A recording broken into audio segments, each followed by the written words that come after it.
Le 21 septembre 1939, la guerre en Europe entre dans une nouvelle phase alors que la Pologne, après des semaines de lutte acharnée contre les forces allemandes et soviétiques, est sur le point de capituler. Pour la France, ce jour marque une période d'incertitude croissante. Alors que la « drôle de guerre » continue sur le front occidental, l'absence d'action militaire concrète commence à peser sur l'opinion publique, et les débats sur la stratégie à adopter se font de plus en plus vifs au sein du gouvernement Daladier. Dans ce contexte, la France doit à la fois gérer ses alliances diplomatiques et répondre aux pressions internes qui réclament des actions plus décisives. Contexte militaire, la persistance d'une défense statique. Le 21 septembre, le front occidental reste calme. Les forces françaises, massivement stationnées le long de la ligne Maginot, continuent de renforcer leur position sans qu'aucune action offensive ne soit engagée. Le général Maurice Gamelin, commandant en chef des forces françaises, reste convaincu que la France doit éviter toute offensive précipitée qui pourrait affaiblir ses forces. Selon lui, la meilleure stratégie consiste à attendre que l'Allemagne fasse le premier mouvement. Cependant, la rapide désintégration de la Pologne inquiète de plus en plus de généraux et d'officiers de l'armée française. La Blitzkrieg allemande a prouvé son efficacité, et certains craignent que l'Allemagne ne se tourne bientôt vers l'Ouest avec la même stratégie dévastatrice. Le succès allemand en Pologne a également permis à la Wehrmacht de concentrer ses efforts sur la préparation d'une éventuelle offensive contre la France et le Royaume-Uni. Des voix s'élèvent au sein de l'état-major français pour appeler à une révision de la stratégie défensive, proposant des raids limités ou des reconnaissances plus agressives afin de tester les défenses allemandes et de maintenir le moral des troupes françaises. Toutefois, Gamelin reste inébranlable dans sa décision de privilégier une défense statique, estimant que le temps joue en faveur de la France et de ses alliés, qui bénéficient d'un soutien logistique croissant. La chute imminente de la Pologne, réaction et impact en France. Le 21 septembre, la Pologne est pratiquement anéantie. Varsovie, encerclée par les forces allemandes, se prépare à une reddition inévitable, tandis que l'armée rouge occupe les territoires orientaux polonais. En France, cette situation est vécue comme un échec diplomatique et militaire majeur.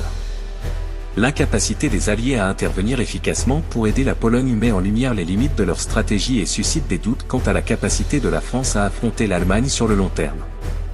Les journaux français reflètent cette frustration. Le Figaro titre « La tragédie de Varsovie », avec un éditorial qui critique sévèrement l'inaction des Alliés et appelle à une révision de la stratégie militaire française. Le journal met en garde contre la passivité et exhorte les dirigeants à préparer une réponse plus proactive face à la menace allemande, désormais libre de se concentrer sur le front occidental. Le Matin, pour sa part, se concentre sur les implications géopolitiques de la chute de la Pologne.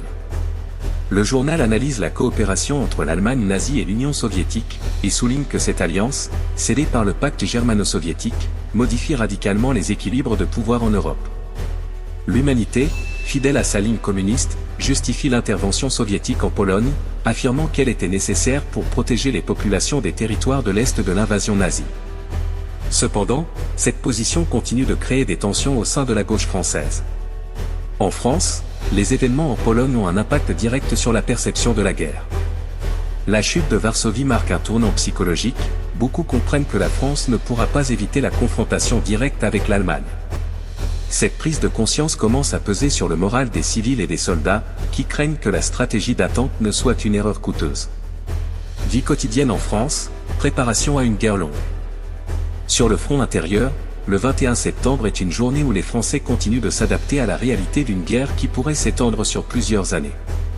Les premières pénuries commencent à se faire sentir dans les grandes villes, et les autorités locales mettent en place des mesures de rationnement pour certains produits essentiels. Le sucre, le café et l'essence sont parmi les premières denrées à devenir rares, et des restrictions plus sévères sont envisagées par le gouvernement. Les files d'attente dans les magasins et les marchés s'allongent, et la population s'habitue peu à peu à un quotidien marqué par la nécessité de faire des réserves. La Croix continue de publier des articles encourageant la résilience et la solidarité, tout en insistant sur l'importance de la foi pour surmonter les difficultés à venir. Le journal catholique exhorte les Français à s'unir et à ne pas céder au découragement. Dans les écoles, les enseignants préparent les enfants à des évacuations potentielles, tandis que les familles des zones rurales s'organisent pour soutenir l'effort de guerre.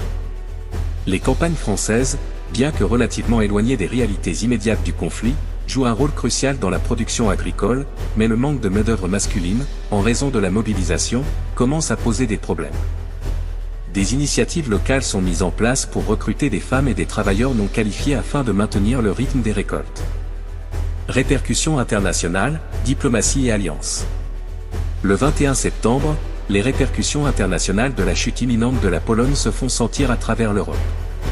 Les diplomates français travaillent activement pour renforcer les alliances existantes et pour évaluer les conséquences de la coopération entre l'Allemagne et l'Union soviétique.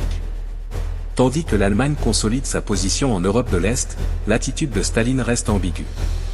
L'Union soviétique, tout en coopérant avec l'Allemagne pour le partage de la Pologne, entretient une certaine méfiance à l'égard de son allié nazi, mais aucune rupture dans leurs relations n'est encore perceptible. Les discussions avec le Royaume-Uni, principal allié de la France, s'intensifient. Les deux nations cherchent à coordonner leurs efforts militaires et à préparer une réponse commune à une éventuelle offensive allemande. Cependant, les divergences de vues sur la stratégie à adopter commencent à émerger. Alors que certains dirigeants britanniques, comme Winston Churchill, plaident pour une approche plus offensive, d'autres préfèrent attendre que l'Allemagne fasse le premier pas, comme le préconise le général Gamelin. Aux États-Unis, le président Franklin D. Roosevelt suit de près les développements en Europe.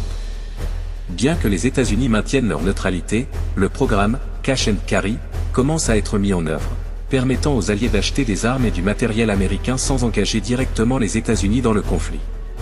Cette évolution est perçue positivement en France, où l'on espère que l'industrie américaine pourra jouer un rôle crucial dans la fourniture de matériel militaire au fur et à mesure que la guerre s'intensifie. En Italie, Mussolini continue de jouer un rôle ambigu. Bien que l'Italie reste officiellement neutre, des signes indiquent que le régime fasciste se rapproche de l'Allemagne. À Paris, les diplomates français tentent de maintenir des relations ouvertes avec Rome, tout en se préparant à la possibilité d'une intervention italienne aux côtés de l'Allemagne dans un avenir proche. Débat politique en France, la pression pour une action plus décisive. Le 21 septembre, les débats politiques en France prennent une nouvelle intensité. Le gouvernement Daladier, bien que soutenant encore la stratégie défensive du général Gamelin, est de plus en plus critiqué par certains membres du Parlement et de l'opinion publique. L'incapacité des Alliés à empêcher la chute de la Pologne a provoqué un choc psychologique, et beaucoup craignent que la France ne soit pas suffisamment préparée pour faire face à une offensive allemande. Certains députés appellent à une mobilisation plus agressive des ressources, notamment dans le secteur industriel, afin de renforcer la capacité de production militaire. Ils plaident également pour une réévaluation de la stratégie défensive et une préparation à des actions plus offensives. Toutefois, d'autres estiment que la priorité doit rester la défense de la ligne Maginot et la consolidation des positions françaises, en attendant que l'Allemagne lance une attaque. Daladier, conscient des tensions croissantes au sein de son gouvernement, tente de trouver un équilibre entre ces deux approches. Il reconnaît la nécessité d'accélérer la préparation militaire, mais il reste prudent quant à l'idée de lancer une offensive prématurée qui pourrait entraîner des pertes importantes.